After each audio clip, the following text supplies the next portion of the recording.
Good day students, short video lang tayo about illustrating angle of elevation and angle of depression. Paano natin malalaman sa isang problem kung ito ay may involvement ng angle of elevation or angle of depression?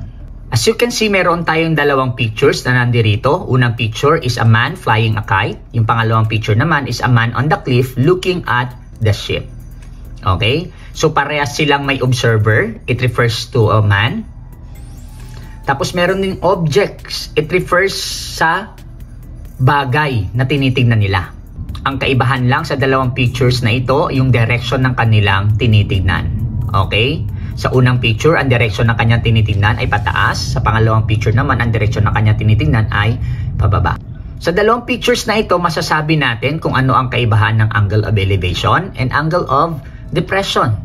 Kapag ang observer, ang tinitingnan niyang object ay nasa itaas, ibig sabihin, there is an involvement of angle of elevation.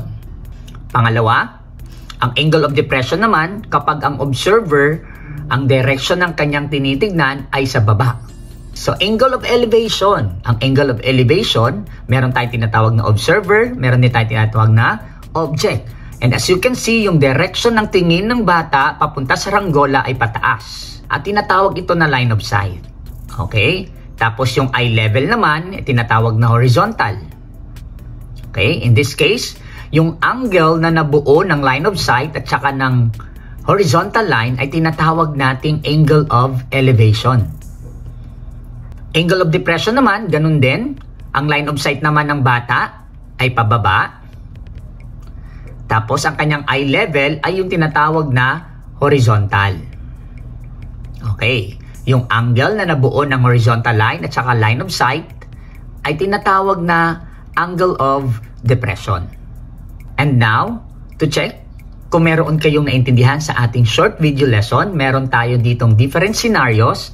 Tapos alamin nyo lang kung saan sa mga scenarios na ito ang mayroong involvement ng angle of depression and angle of elevation. Paki-comment below na lang ang iyong sagot.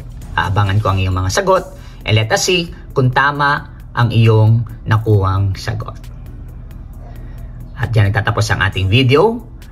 Please follow for more. Goodbye!